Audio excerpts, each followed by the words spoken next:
Sir வணக்கம் sir. வணக்கம். Sir இன்னைக்கு தாவேகாவின் மாநில பொதுக்குழு கூட்டம் நடந்திருக்கு சார். இதில ஆதவர்ஜுனா அவர்கள் பேசும்போது, அண்ணாமலைய திமுக வாங்கி வச்சிருக்காங்க. எந்த ஒரு விஷயம் இங்க நடந்தாலுமே, எந்த ஒரு சம்பவம் நடந்தாலுமே, திசை மாத்துறதுல அண்ணாமலை அவர்கள் முன்ன நிக்கிறாரு. டெல்லியில மோடி அவர்கள் இருக்காங்க. இங்க பாஜகல தமிழகத்த பொறுத்தவரைக்கும் அண்ணாமலை அவர்கள் இருக்காங்க அப்படின்னு சொல்லி பேசுறாரு. உங்களோட கருத்து என்ன சார்? இல்ல நாம இந்த தாவேகா சம்பந்தப்பட்ட எந்த ஒரு நிகழ்ச்சியா இருந்தாலும், அது ஒரு அரசியல் நிகழ்ச்சி மாதிரியே பார்க்கலங்க. ஏன்னா அங்க நடக்கிறதெல்லாம் ஒரே கூத்தா இருக்குது. ஒரு சினிமா ஆடியோ லான்ச் மாதிரி இன்னைக்கு நடத்தி முடிச்சிருக்கிறாங்க. இன்னைக்குன்னு இல்லைங்க. அவங்க நடத்தக்கூடிய ஒவ்வொரு நிகழ்ச்சிக்குமே பார்த்தோம்னா, அது எப்படி விளம்பரப்படுத்துறது அப்படிங்கிறதுக்காக ஏதாச்சும் ஒண்ணு வித்தியாசமா பேசுவாங்களே, அந்த மாதிரி இவங்க பேசி விடுறாங்க. ஆழமான அரசியல் புரிதல்கள் அவங்களுக்கு இல்ல. அதனால அவங்க அரசியல் கருத்துக்களை ஆழமா பேசுறது இல்லைங்க. ஏதாச்சும் ஒண்ணு ட்ரெண்ட் ஆகணுங்கிறதுக்காக ஏதாச்சும் ஒண்ணு சம்பந்தம் இல்லாம பேசுறாங்க. ரொம்ப சினிமாட்டிக்கா இருக்கு, டிராமாட்டிக்கா இருக்கு. சினிமாவில தான் அப்படி பண்ணுவாங்க. அது ஒரு சினிமா மக்கள் மத்தியில போய் சேரணுங்கிறதுக்காக ரிலீஸுக்கு முன்னாடி ஆடியோ லான்ச் நடத்தும் போதெல்லாம் அந்த மாதிரி ஏதாச்சும் பேசி விடுவாங்க. அட்ராக்ட் பண்ணணும், பீப்புளோட அட்டென்ஷனை சீக் பண்ணணும் அப்படிங்கிறதுக்காக ஏதோ ஒண்ணு பேசி விடுவாங்க. அப்படிதான் பேசியிருக்கிறாங்க. ஹூ இஸ் ஆதரவு அர்ஜுனா? அவரு அவர் பெரிய ஆளு மாதிரி இந்த மீடியா போக்கஸ் பண்றது எனக்கு ரொம்ப ஆச்சரியமா இருக்கு, அதிர்ச்சியா இருக்கு. அவரோட முதல்ல தங்கு தடை இல்லாம இயல்பா பேச முடியுது அவரால? ஒண்ணுமே முடியல. அது இல்லாம தமிழக வெற்றி கழகமும் நான் இருமொழி கொள்கையை ஆதரிக்கிறேன் அப்படின்றாங்க. அதுல முக்கியமா அவங்க முன்னிறுத்தக்கூடிய இந்த ஆதவ் அர்ஜுனா எங்களுக்கு ஸ்ட்ராட்டஜிஸ்டே இவர் தான் சொல்றாங்களே, அவருக்கு தமிழே ஒழுங்கா பேச தெரியல. இவருக்கு தான் அப்படின்னா விஜய் அவர்கள் அந்த கட்சியோட தலைவர் ஏதோ ஒரு கவிதைன்னு சொல்லி, ஏன் இங்க உள்ள பாரதியாரோடவா சிறந்த கவிஞர் இந்த உலகத்துல இருக்கிறான்? பாரதியார்லாம் விட்டுட்டு ஒரு ஆங்கில கவிதையை கோட் பண்ணி பார்த்தா அது எழுதுனவரு வேற ஆளு, ஆனா இவரு சொன்னது வேற ஆளு. அப்படி மாற்றி சொல்லி விட்டுருக்கிறாங்க. எழுதி கொடுக்குற ஆட்களும் கத்துக்குட்டிகளா இருக்கிறாங்க போல. ஒரு தலைவன் என்பவன் மற்றவங்க எழுதி கொடுத்தாலும் கூட அதை சரி பார்த்து இது சரியா தவறா அப்படின்னு தெரிஞ்சுக்கிட்டு அதுக்கப்புறம் பேசணும். அப்படி இல்லாம இவரும் ஏதோ உளறி கொண்டிருக்கிறாங்க. அப்ப தமிழ்லயும் உங்களுக்கு பரிச்சயம் இல்ல, ஆங்கிலத்திலயும் அவங்களுக்கு அந்த அளவுக்கு போதுமான அறிவு இல்லைங்கிறது தான் காமிக்குது. பாரதிய ஜனதா கட்சி சித்தாந்த ரீதியாகவும் அரசியல் ரீதியாகவும் திமுகவை எவ்வளவு எதிர்த்து போராடிட்டு இருக்கிறோம்.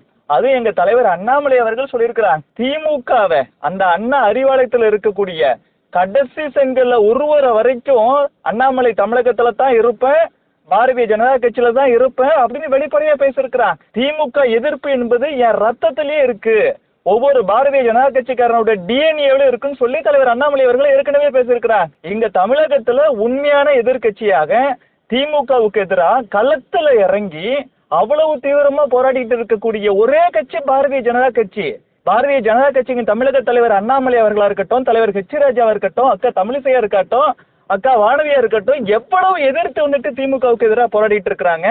எங்க கட்சியில இருக்கக்கூடிய ஒவ்வொருத்தருமே திமுக எதிர்த்து எவ்வளவு போராடிட்டு இருக்கிறோம். இன்னும் சொல்ல போனா கிட்டத்தட்ட 100 மகளிர் எங்க கட்சியோட வீர மங்கையர்கள் எல்லாரும் இந்த டாஸ்மாக்கு எதிராக டாஸ்மாக்லயே கொண்டு மு.க. ஸ்டாலினோட படத்தை ஒட்டக்கூடிய அந்த துணிச்சலான செயலில் ஈடுபட்டு கேஸ் வாங்கியிருக்கிறாங்க சார். பாரதிய ஜனதா கட்சிக்காரங்க சோசியல் மீடியால ஏதாச்சும் ஒண்ணு போட்டா கூட உடனே சர்வாதிகாரத்துல ஜனநாயக விரோதமா காட்டாட்சி நடத்தக்கூடிய ஸ்டாலின் அரசு, ஸ்டாலினோட காவல்துறை எங்க மேலாம் வழக்கு பதிவு பண்ணி நைட்டோட நைட்டா தூக்கி உள்ள வைக்கிறாங்க. இப்படி எங்க நிர்வாகிகள் தொண்டர்கள் எத்தனை பேர் நாங்க ஜெயிலுக்கு போயிருக்கிறாங்க. இப்படி இதெல்லாம் தெரிஞ்சவங்க இப்படி பேசுறாங்க. காரணம் என்னன்னா டிவிகே விஜய் அவர்களுடைய நடிகர் விஜய் அவர்களுடைய டிவிகே தான் டிஎம்கேவோட பி டீமுங்க. அது எங்க வெளியில தெரிஞ்சு போதோ அப்படின்னு சொல்லி தேவையில்லாம இதுல பிஜேபியை குறிப்பா தமிழக தலைவர் அண்ணாமலை அவர்களை இந்த மாதிரி இழுத்து விட்டுறாங்க. திட்டமிட்டு அப்படி செய்யறாங்க.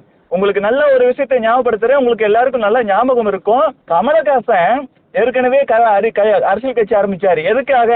எங்க ரஜினிகாந்த் அவர்கள் அரசியலுக்கு வந்து திமுக ஆட்சிக்கு வர்றதை தடுத்துருவரோ என்னன்னு சொல்லி ரஜினிகாந்தோட ஓட்டை பிரிக்கணுங்கிறதுக்காக திமுக அரசியல் இறக்கி விட்டுச்சு. அப்புறம் சூழ்நிலையின் காரணமாக சூப்பர் ஸ்டார் ரஜினிகாந்த் அவர்கள் அரசியலுக்கு வரல. கொஞ்ச நாள் கழிச்சு பார்த்தோம்னா கமலஹாசன் இன்னைக்கு திமுகவோட ஒரு கொத்தடிமை ஆயிட்டாரு.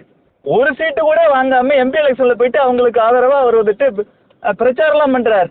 அதே மாதிரி இன்னைக்கு தமிழக அரசியல் சூழ்நிலை எப்படி இருக்குன்னா பாரதிய ஜனதா கட்சி பக்கம் திரும்பி இருக்கு. குறிப்பா தலைவர் அண்ணாமலை அவர்கள் இளைஞர்களையும் பெண்களையும் ஈர்க்கக்கூடிய ஒரு மகத்தான தலைவராக வந்திருக்கிறார். பாரதிய ஜனதா கட்சி கடந்த பாராளுமன்ற தேர்தலிலேயே பாரதிய ஜனதா கட்சி தலைமையிலான தேசிய ஜனநாயக கூட்டணி 18% மேல ஓட்டு வாங்கியிருக்கிறோம்.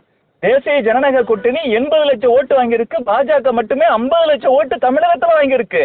இது இன்னும் ரெட்டிப்பாகும். வருகிற 2026 சட்டமன்ற தேர்தலில் பிஜேபி மட்டுமே 1 கோடிக்கு மேல ஓட்டு வாங்கும். தேசிய ஜனநாயக கூட்டணி 1.5 கோடிக்கு மேல ஓட்டு வாங்கி கண்டிப்பா ஆட்சியை பிடிச்சிரும் அப்படிங்கிற சூழ்நிலை இருக்கு. இதை கொஞ்சம் முன்னாடியே ஊகித்து கொண்டு திமுக என்ன செஞ்சிருக்குன்னா, ஏற்கனவே கமலஹாசனை இறக்கி விட்டது மாதிரி நடிகர் விஜய் அவர்களை இறக்கி விட்டுருக்கு. TVK is another DMK. இது மக்கள் மத்தியில் தெரியக்கூடாதுங்கிறதுக்காக வேணும்னே சம்பந்தமே இல்லாம தலைவர் அண்ணாமலை அவர்கள் திமுகவுக்கு ஆதரவா செயல்படுறாருன்னு சொல்றாங்க. ஏதோ ஒரு படத்துல சொல்லுவாங்க, இது இட்லின்னு சொன்னா சட்னி கூட நம்பாது அப்படின்னு சொல்லி. அந்த அடிப்படையில பாரதிய ஜனதா கட்சிக்கும் திமுகவுக்கும் இந்த மாதிரி ஒரு மறைமுக உறவு இருக்கு அப்படின்னு சொன்னா யாருமே நம்ப மாட்டாங்க. அரசியல் ஓரளவுக்கு தெரிஞ்ச யாரும் நம்ப மாட்டாங்க. அரசியல் அறிவு நன்கு பெற்று இருக்கக்கூடிய தமிழக இளைஞர்கள், பெண்கள், தமிழக மக்கள் அனைவரும் நிச்சயமா நம்ப மாட்டாங்க. உண்மையிலேயே விஜய் தான் திமுகவின் பி டீம். இந்த ஆதவ் அர்ஜுனாலாம் ஹிஸ் நத்திங் இன் பாலிடிக்ஸ். உட்கட்டமைப்பு அப்படிங்கிற ஒரு வார்த்தையே ஒழுங்கா சொல்ல தெரியல அவருக்கு. அவர் ஸ்பீச் முழுவதும் கிட்டத்தட்ட 10 முறை அந்த வார்த்தையை பயன்படுத்தியிருக்கிறாங்க.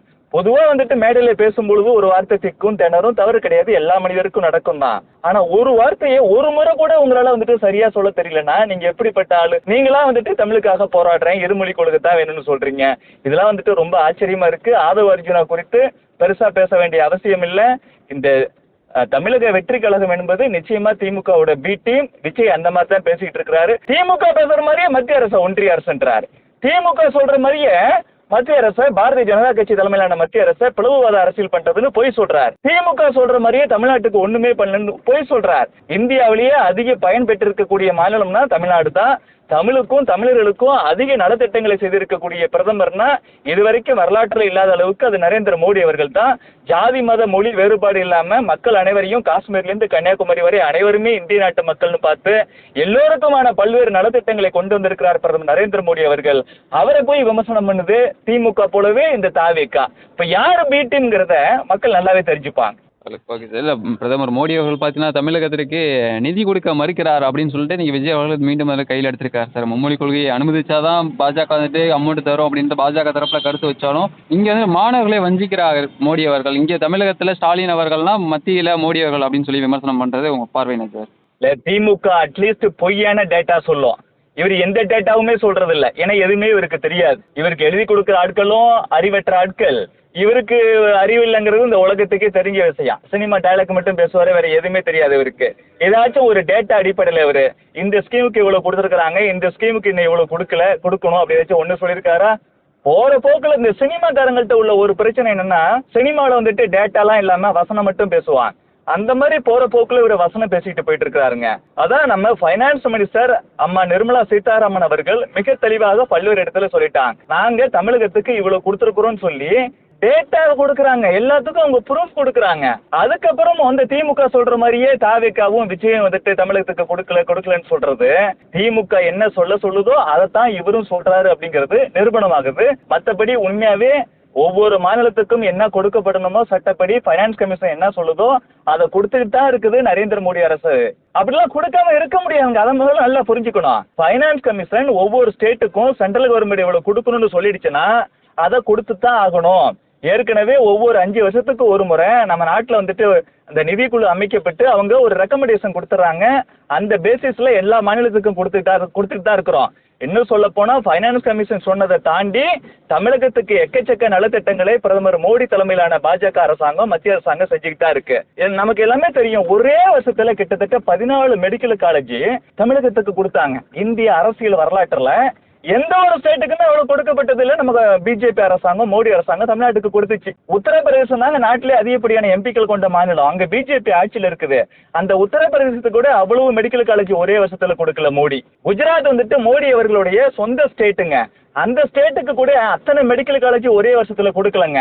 இப்படி ஒரே வருஷத்துல அதிகப்படியான மெடிக்கல் காலேஜை கொடுத்தது மோடி அரசாங்கம். அது தமிழகத்துக்கு தான் கொடுத்துச்சு.